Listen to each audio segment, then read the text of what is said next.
Harnojoyo, Wali Kota Palembang bersama seluruh SKPD terkait melaksanakan sholat subuh berjamaah di Langgar Nurul Ikhlas, Jalan DI Panjaitan, Kelurahan Pelaju Ilir, Kecamatan Pelaju, Palembang. Usai sholat subuh berjamaah, Harnojoyo secara langsung menemui masyarakat guna menyerap aspirasi terkait program yang telah dijalankan Pemkot Palembang. Selain itu, Harnojoyo juga mengingatkan warga untuk selalu menjaga kebersihan lingkungan di sekitar rumah dan bisa dilakukan setiap hari usai melakukan sholat subuh di masjid atau musola.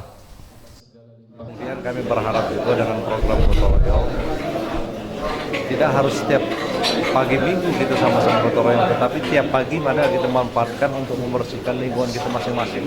Kita berusaha. Jadi jangan justru gotong royong itu adalah kegiatan untuk merubah perilaku kita yang tadinya tempat kita tidak bersih menjadi bersih. Dalam kesempatan ini juga, pemerintah Kota Palembang kembali menyerahkan bantuan kepada pengurus musola dengan harapan dapat dimanfaatkan untuk kepentingan pembangunan langgar. Tim Liputan, Sriwijaya TV.